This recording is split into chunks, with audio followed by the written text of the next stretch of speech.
الحمد للہ رب العالمین والصلاة والسلام علی رسولہ الامین وعلی آلہ وصحبہ اجمعین اما بعد۔ محترم سامعین کرام و حاضرین جلسہ، آج کی اس تقریب یوم آزادی میں میرا موضوع سخن ہے آزادی ہند میں مسلم بادشاہوں کا کردار۔ حضرات، غلامی اور آزادی دونوں ایک دوسرے کی ضد ہیں۔ غلامی میں ہر چیز اپنے آقا کی مرضی کی پابند ہوتی ہے، جبکہ یہی چیز آزادی میں بالکل آزاد ہوتی ہے۔ انسان تو انسان، تمام مخلوقات کے یہاں بھی اپنی ہی جیسی مخلوق کے غلامی کو مبغوض اور اس سے آزادی کو محبوب سمجھا جاتا ہے۔ غلامی میں انسان اپنی سوچ و فکر، تہذیب و ثقافت، طرز زندگی، مادی وسائل، حتیٰ کہ عزت نفس کا بھی مالک نہیں رہ پاتا، جبکہ آزادی میں انسان کا اپنا قانون ہوتا ہے، اپنی سوچ و فکر، تہذیب و ثقافت اور انوکھے طرز زندگی کا مالک ہوتا ہے۔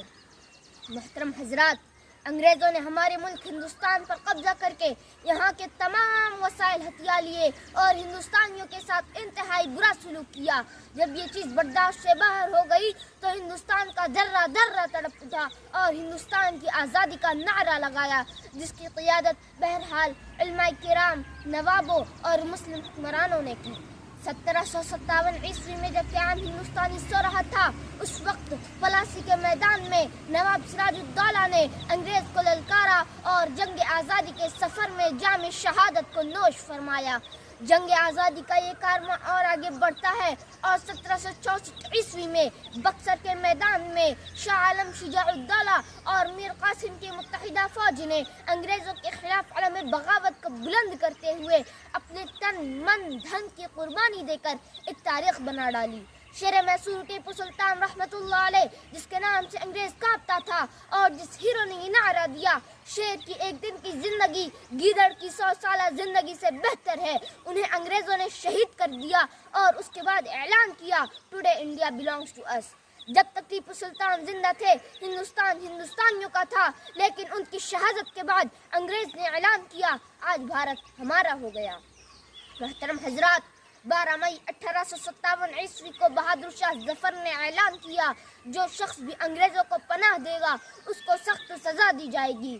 مغلیہ سلطنت کے آخری تاجدار کا یہ اعلان اس کے جذبہ حریت کا بین ثبوت ہے۔ یہ وہی مغل بادشاہ ہے جس کے 5 بیٹوں نے اپنے خون کے ذریعے جنگ آزادی کا وہ چراغ جلایا جس کی روشنی آج ہمارے سامنے ہے۔